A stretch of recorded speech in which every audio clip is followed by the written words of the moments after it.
સમાચારમાં આગળ વાત કરીએ તો દિયોદરના ગ્રામ્ય વિસ્તારમાં સ્કૂલથી ઘરે પરત ફરતી વિદ્યાર્થીની સાથે છેડતી કરાયાની એક ગંભીર ફરિયાદ નોંધાઈ છે।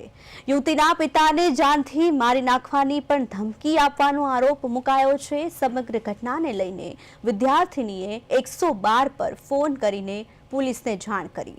બાદમાં દિયોદર પોલીસે 3 ઇસમો સામે ફરિયાદ દાખલ કરીને વધુ તપાસ શરૂ કરી છે।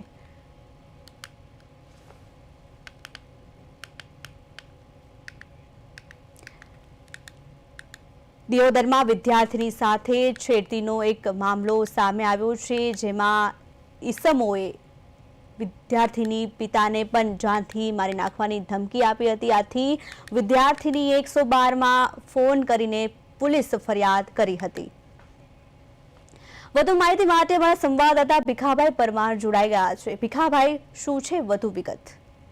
જી ચોક્કસ જણાવી દઉં કે દિયોદરના ગ્રામ્ય વિસ્તારમાં એક વિદ્યાર્થીની છેડતીની ઘટના બની છે। તો કે સ્કૂલેથી ઘરે આવતા અને સમયે વિદ્યાર્થીની છેડતી કરતા દિયોદર પોલીસ મથકે ફરિયાદ નોંધાઈ છે, જેમાં 3 ઇસમો વિરુદ્ધ ફરિયાદ નોંધી અને વધુ તપાસ હાથ ધરી છે। યુવતીના પિતાને પણ જાનથી મારી નાખવાની ધમકી આપી છે અને તે ફરિયાદમાં પણ ઉલ્લેખ કરવામાં આવ્યો છે। જી ભીખાભાઈ, માહિતી બદલ આપનો આભાર।